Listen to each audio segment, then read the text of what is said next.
الحمدللہ رب العالمین والصلاة والسلام علی سید الانبیاء والمرسلین اما بعد فاعوذ باللہ من الشیطان الرجیم بسم اللہ الرحمن الرحیم یا رب لک الحمد کما ینبغی لجلال وجہک وعظیم سلطانک رب اشرح لی صدری ویسر لی امری واحلل عقدۃ من لسانی یفقہوا قولی رب زدنی علما۔ السلام علیکم ورحمۃ اللہ وبرکاتہ۔ پارہ نمبر 27 سورۃ الرحمن، اردو ترجمہ اور تفسیر۔ گزشتہ سباق میں آیت نمبر 59 تک ہم نے پڑھ لیا۔ آج کے سبق میں آیت نمبر 60 سے باقاعدہ آغاز کر رہے ہیں، جس میں اللہ رب العزت ارشاد فرماتا ہے، هل جزاء الاحسان الا الاحسان، نیکی کا بدلہ نیکی ہی ہے۔ اس آیت میں معنوں کے اعتبار سے، تفسیر کے اعتبار سے بہت زیادہ ڈیپتھ پائی جاتی ہے۔ جو ریوارڈ ایک مومن کو اللہ تبارک و تعالیٰ کی رضا کے لیے کیے جانے عمل کے طفیل ملتا ہے، اس کی مثال نہیں ملتی۔ آپ کو میں عام فہم انداز میں سمجھاتی ہوں۔ میری استاد محترم کہتی ہوتی ہیں کہ دین کی راہیں آسان بھی بہت، مشکل بھی بہت۔ جس طرح دین کو سیکھتے جا رہے ہیں نا، اس چیز کی، اس ایک پروورب کی سمجھ آنا شروع ہو گئی ہے۔ اس لحاظ سے دیکھیے گا، دین کی راہیں آسان بھی بہت۔ دین اسلام اٹ سیلف عمل کرنے کے اعتبار سے بہت آسان ہے، اپنانے کے اعتبار سے بہت آسان ہے، اس کے مطابق زندگی گزارنا بہت آرام دہ، پرسکون اور آسان ہے، لیکن مشکل بھی بہت۔ دنیا داروں نے دین پر چلنے والوں کے لیے ان کی زندگی کو مشکل کر دیا ہے۔ تو ایک شخص جو دین کو is a complete code of life, دین اسلام کو اپنے اوپر امپلیمنٹ کرتا ہے، ٹھیک ہے، اس پورے کے پورے ادخلوا فی السلم کافہ، اس طرح کے لوگوں میں اپنا شمار کرنے ہی لگتا ہے، تو دنیا کی ایول فورسز اس کے سامنے آ کے کھڑی ہوتی ہیں، جو اس کے لیے اس راستے پر چلنا نہایت مشکل کر دیتی ہیں۔ تو جو نیک لوگ، اللہ کے چنیدہ، اللہ کے محبوب، اللہ کے نیک بندے، اللہ کے دین کے لیے قربانیاں دیں، اللہ کے احکامات کی پابندی کرنے کے حوالے سے جس طرح کی بھی مشقتیں اٹھائیں، ظاہر ہے اللہ نے انہیں ان کا بدلہ تو دینا ہے۔ لہٰذا جنت کی جو نعمتوں کا ذکر اس سورہ میں ہو رہا ہے، اور قرآن کریم میں آیا بھی، اللہ ان نعمتوں کی صورت انہیں بدلہ عطا فرمائے گا، اور اللہ تبارک و تعالی ان اہل ایمان کی جو اس کی رضا کے لیے اپنے کام کریں اور اپنے ہر فعل کو رضائے الہی حاصل کرنے کا ذریعہ بنائیں، ان کی ان محنتوں، انہی کوششوں، انہی کاوشوں کی قدر افزائی اللہ تبارک و تعالیٰ فرمائے گا۔ لہٰذا اس آیت میں ہے کہ کیا بھلائی کا بھلا بھلائی کے سوا کچھ اور بھی ہو سکتا ہے؟ بھلائی کا بدلہ تو صرف بھلائی ہی ہے۔ جس اللہ کے بندے نے بندہ ہوتے ہوئے اپنی بندگی کے سارے حقوق احسن طریقے سے سر انجام دیے اور انہی کوششوں میں لگا رہا، رب العالمین اس اپنے بندے کی نیکی کو ضائع نہیں کرتا، اس کا اجر دینے میں بخل سے کام نہیں لیتا۔ اللہ اکبر! وہ تو غنی ہے نا، وہ تو اللہ تبارک و تعالیٰ تو رحیم ہے نا، وہ تو شفیق ہے نا، وہ تو الرحمن ہے نا، جس کا اس سورہ میں ہم نے تعارف بھی، جو اس کے معنی ہیں الرحمن کے، اس کا تو میرا خیال ہے 0.01% بھی ہم اپنے فہم کے مطابق سمجھ نہ پائے، جتنی مٹھاس، جتنی اپنائیت، جتنا قرب ہے اس لفظ میں۔ تو اس حوالے سے ایک حدیث ہے، آپ کے سامنے کوٹ کرتی ہوں کہ ایک دفعہ نبی کریم صلی اللہ علیہ وسلم نے یہ آیت تلاوت فرمائی، هل جزاء الاحسان الا الاحسان، اور پوچھا، تم جانتے ہو تمہارے رب نے کیا فرمایا ہے؟ صحابہ کرام کی جماعت سن رہی تھی، اور کہتے ہیں کہ تمام صحابہ عرض کرتے ہیں کہ اللہ اور اس کا رسول ہی بہتر جانتے ہیں، رضوان اللہ تعالی علیہم اجمعین۔ تو نبی کریم صلی اللہ علیہ وسلم ان کو فرماتے ہیں کہ اللہ تبارک و تعالیٰ نے فرمایا ہے کہ جس کو میں نے نعمت توحید عطا فرمائی، نعمت توحید سے سرفراز فرمایا، جس کا عقیدہ یہ ہے کہ لا الہ الا اللہ، اللہ کے سوا کوئی معبود نہیں، کیا جنت کے بغیر بھی اس کی کوئی جزا ہو سکتی ہے؟ اللہ اکبر کبیرہ! یعنی اللہ کے نبی فرماتے ہیں کہ کیا تمہیں اس آیت کا مطلب پتہ ہے؟ تمہارا رب تم سے مخاطب ہو کے کیا فرما رہا ہے؟ تو صحابہ فرماتے ہیں کہ اے اللہ کے رسول آپ اس بتا دیجئے، آپ اور اللہ ہی بہتر جانتے ہیں۔ تو اللہ کے نبی کہتے ہیں جس نے توحید، نعمت توحید کو پا لیا، یعنی اپنی زندگی، اب دیکھیں نعمت توحید کو پا لینے والا شخص اپنی زندگی کیسے گزارتا ہے، اس ایک جملے کے اندر وہ ساری کی ساری سمری آ گئی جس کا بھی میں ذکر کر رہی تھی۔ جس نے نعمت توحید کو پا لیا تو اس کو اللہ تبارک و تعالیٰ جنت عطا کرتا ہے کہ اس کے جنت کے سوا بھی کوئی اور جزا ہو سکتی ہے ایسے شخص کی؟ حل جزاء الاحسان الا الاحسان، نعمتوں کی قدر کرنے والا رب اللہ، اس سے بڑا تو قدر دان ہے ہی کوئی نہیں رب العالمین سے۔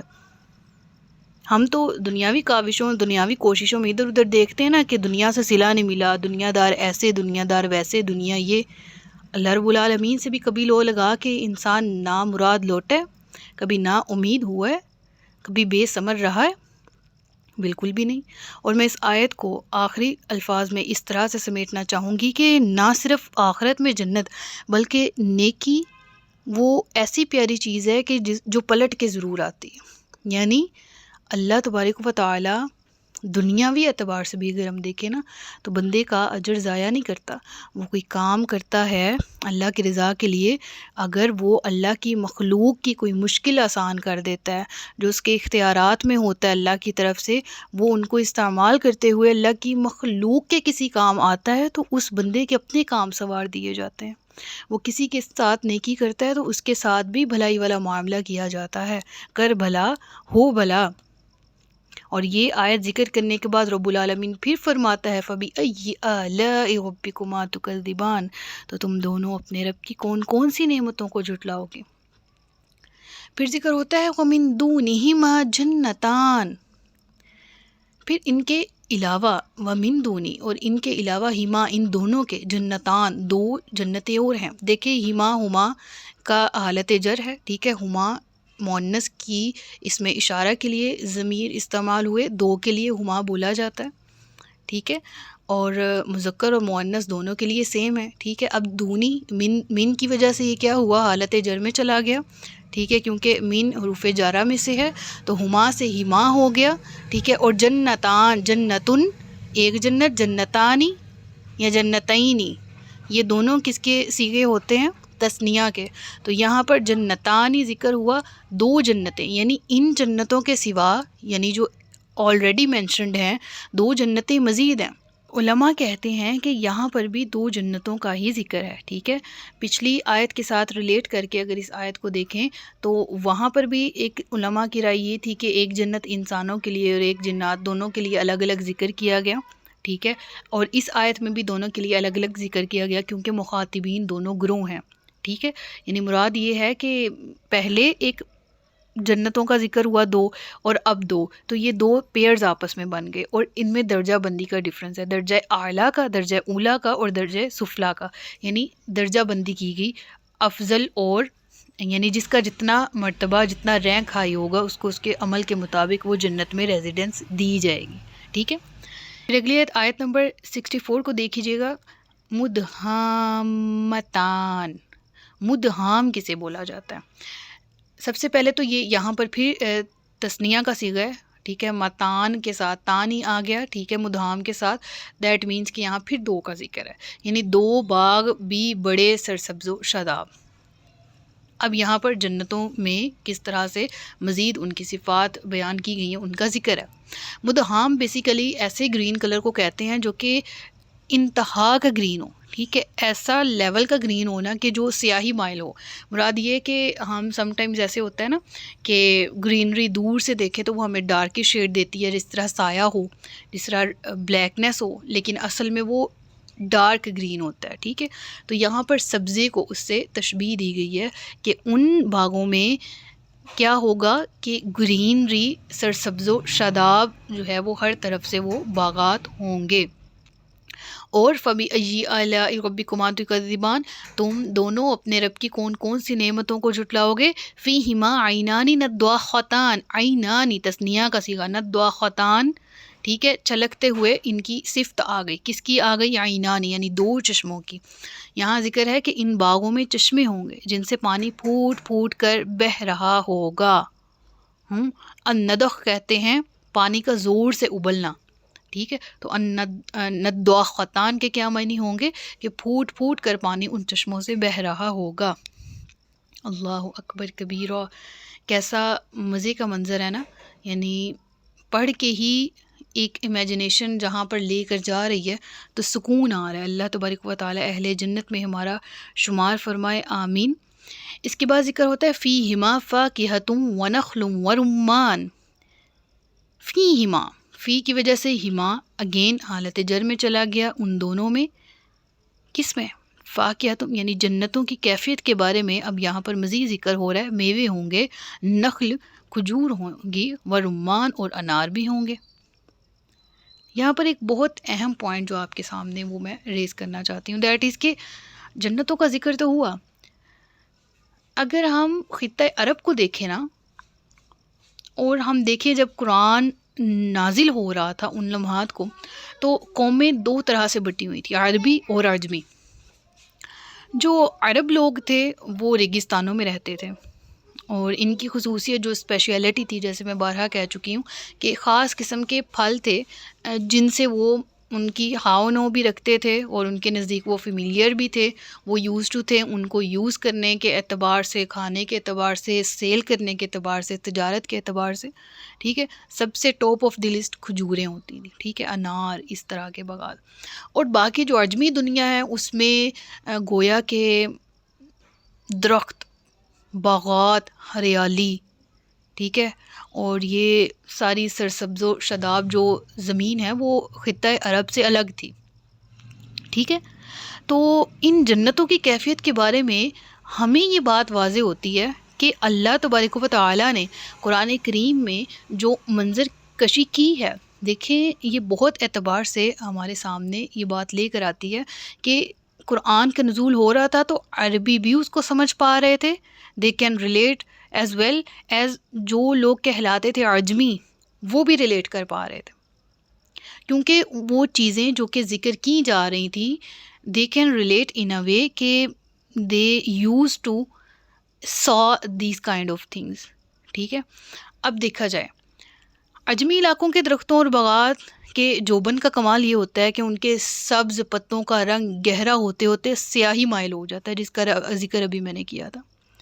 ایسے درختوں اور پودوں کا سایہ بھی مثالی ہوتا ہے، یعنی گھنے گہرے سائے، اور ان کے پھلوں کی پیداوار اور کوالٹی بھی بہترین ہوتی ہے. اور دوسری طرف سرزمین عرب خصوصاً نزول قرآن کے علاقے میں، جب ہم مکہ، مدینہ اور یہ طائف، یہ تمام علاقوں کو لیتے ہیں نا، مطلب حجاز کہہ لیں آپ، اہل حجاز کے ذوق کے مطابق بھی اللہ تبارک و تعالیٰ نے ایک مثالی باغ کا نقشہ دکھایا ان آیات کے ذریعے.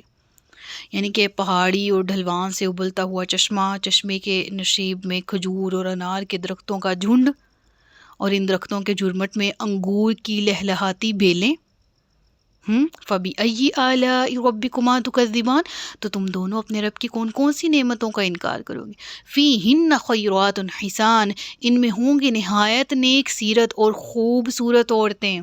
عورت کی اصل جو خصوصیت ہے وہ کیا ہے؟ نیک سیرت بھی ہونا اور نیک صورت بھی ہونا، خوبصورت بھی ہونا. اس کو ہم کہہ سکتے ہیں کہ آج کے دور میں دوبارہ آ جائے. ابھی ہم نے گزشتہ لیکچر میں پڑھا تھا نا کہ ہم کیوں نہیں اس چیز کو ایڈوپٹ کرتے جو اہل جنت کی حوروں کی اسپیشلٹی قرآن میں ذکر ہے کہ وہ نگاہوں کو جھکائی ہوئے ہوں گی. یہاں پر کیا ہے کہ وہ خوبصورت ہونے کے ساتھ ساتھ خوبصیرت بھی ہوں. ٹھیک ہے، اب یہاں پر ایک پوائنٹ پھر ہمارے سامنے آتا ہے، دیٹ از کہ ہم نے دنیاوی خوبصورتی کو نا بڑا کہہ لیں کہ ہمارے نزدیک میٹر کرتی ہے. اب ہم دن میں منہ دھوتے ہیں، اوبویسلی دھوتے ہیں، نمازوں کی پابندی شاید ہی کرتے ہیں وہ اس طرح سے، لیکن ہم صبح اٹھ کے فریش ہوتے ہیں، ہم میک اپ کر لیتے ہیں، ہم اپنے منہ پہ مختلف kind of things cosmetics apply کرتے ہیں کہ ہمارا فیس کلین لگے، نیٹ لگے. ہونا چاہیے جسم کی صفائی کا اہتمام ہونا چاہیے، نو ڈاؤٹ کرنا چاہیے، لیکن ہم روح کی صفائی کا اہتمام نہیں کرتے. ہمارے اخلاقیات پہ ہماری توجہ نہیں ہے، ہماری صرف ظاہری وضاحتہ پہ ہے، اور ہم کسی کو پرکھنے کا جو پیمانہ ہے ہمارے پاس وہ بھی اس کا ظاہر ہے، اس نے کپڑے کیسے پہنے ہیں، ٹھیک ہے، اس نے برانڈڈ سوٹ یا جوتا یا پرس یا وہ کیا انگریزی بول سکتی ہے یا بول سکتا ہے، تو ہمارے نزدیک کسی کے پڑھے لکھے ہونے کے پیمانے یہ ہیں. لیکن اصل کیا ہے کہ سیرت کا بھی خوبصورت ہونا. ٹھیک ہے، تو اللہ کیا فرما رہا ہے اہل جنت کی عورتوں کی خصوصیات، ٹھیک ہے، حوروں کی ان میں ہوں گی نہایت نیک سیرت اور خوبصورت عورتیں. ٹھیک ہے، فَبِأَيِّ آلَاءِ رَبِّكُمَا تُكَذِّبَانِ حور مقصورات فی الخیام، یعنی حوریں جو قیام پذیر ہوں گی خیموں میں. اب یہاں خیموں کا جو ورڈ ہے وہ بہت زیادہ امپورٹنٹ ہے. دیکھیں اہل عرب کو سمجھانے کے لیے خصوصی طور پر یہاں پر خیموں کا ذکر جو ہے نا وہ عرب ماحول کی عکاسی کرتا ہے. نزول قرآن کے وقت عرب میں شہروں کی تعداد بہت تھوڑی تھی اور زیادہ تر خیموں میں آباد رہتے تھے. اور سورہ رحمان کے بارے میں ابھی ہم نے سٹارٹنگ میں تعارف والے لیکچر میں یہ ڈیبیٹ پڑھی تھی کہ یہ سورہ مکی ہے. تو مکہ میں تو اوبویسلی اتنے گھر نہیں تھے اور اتنے ترقی یافتہ وہ، کیونکہ بدو لوگ تھے، عرب کہا ہی ان لوگوں کو جاتا ہے جو گھومنے والے ہوں. تو دیٹ از کہ وہ ایک کہہ لیں کہ کائنڈ آف اس طرح کے ٹرائبس تھے جو کہ خانہ بدوش تھے. صحیح ہے. تو ابھی اس وقت کے اعتبار سے ذکر ہوا، یعنی گھر یا محل کے بجائے خیمے کا ذکر آیا کہ وہ خیموں میں موجود ہوں گے. ٹھیک ہے، یہاں مقصورات فی الخیام کہا گیا نا، لیکن سورۃ الاحزاب میں آئے مدنی دور کی لیول کی صورت ہے، اور اس میں کیا ذکر ہے؟ عورتوں کو حکم ہوا وقرن فی بیوتکن، اپنے گھروں میں ہی ٹھہری رہو. تو کیا سمجھ آتی ہے اب؟ ٹھیک ہے، پہلے تو خیموں سے گھروں تک کا سفر ہمیں سمجھ آ گیا. دوسری اہم بات یہ کہ دراصل عورت کو اللہ تبارک و تعالی نے بنایا ہی عورات، عورہ چھپی ہوئی چیز. اسلام جس روپ میں عورت کو دیکھنا چاہتا ہے نا وہ یہی ہے کہ عورت چھپی ہوئی اپنے آپ کو سمیٹ کر رہے. ٹھیک ہے، اس طرح نہ ہو کہ وہ بلا ضرورت گھر سے باہر نکلنے والی ہو، یا اس طرح نہ ہو کہ وہ دوسروں کی اٹریکشن کا سبب بنے، مردوں کو اپنی طرف مائل کرنے والی ہو، وغیرہ وغیرہ. ٹھیک ہے، تو یہاں پر کس بات کا ذکر ہے کہ سب سے پہلے جنتی عورتوں کا ذکر ہوا کہ فی ہن قاصرات الطرف، ایسی عورتیں ہوں گی جن کی نکاحیں جھکی ہوں گی.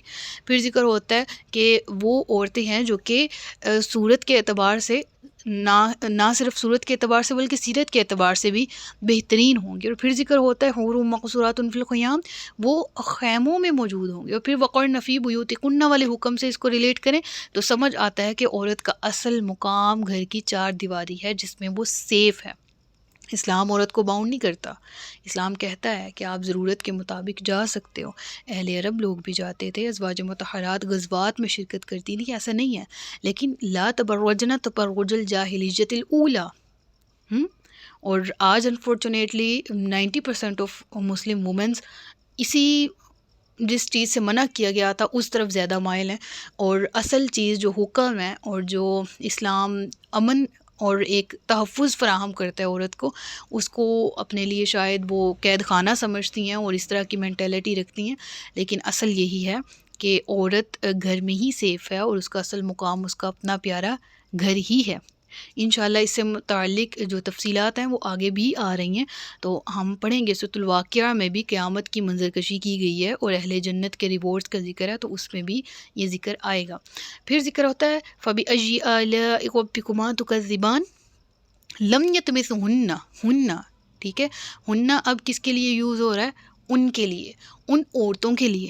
ٹھیک ہے، تو لم یطمثہن انہیں نہیں چھوا ہوگا، انسن قبلہم کسی انسان نے اس سے پہلے، ولا جان اور نہ جنات نے. یعنی بات سامنے آتی ہے کہ جو جنات ہیں ان کو جو حوریں ملیں گی جنت میں ان کو ان سے پہلے جنات نے نہیں چھوا ہوگا، اور انسانوں کو جو حوریں ملیں گی ان کو انسانوں نے پہلے نہیں چھوا ہوگا. فَبِأَيِّ آلَاءِ رَبِّكُمَا تُكَذِّبَانِ، تو تم دونوں اپنے رب کی کون کون سی نعمتوں کا انکار کرو گے. متکئین علی رفرف خضر وعبقری حسان، وہ تکیہ لگائے بیٹھے ہوں گے سبز مسندوں اور بہت نفیس بچھونوں پر. فَبِأَيِّ آلَاءِ رَبِّكُمَا تُكَذِّبَانِ، تو تم دونوں اپنے رب کی کون کون سی نعمتوں کو جھٹلاؤ گے. تبارک اسم ربک ذی الجلال والاکرام، بہت بابرکت نام ہے تیرے رب کا جو بہت عظمت والا ہے، جو بہت عظمت والا، بہت بزرگی والا، بہت اکرام والا ہے، بلا شبہ لا ریب فیہ۔ یہاں پر ہماری سورۃ الرحمن مکمل ہوتی ہے۔ صدق اللہ العلی العظیم و صدق رسولہ النبی الکریم۔ سچ فرمایا اللہ نے جو عصمت والا ہے۔ اپنا بہت سا خیال رکھیے گا، مجھے دعاؤں میں یاد رکھیے گا۔ تاجدار ختم نبوت زندہ باد، پاکستان پائندہ باد۔ السلام علیکم ورحمۃ اللہ وبرکاتہ۔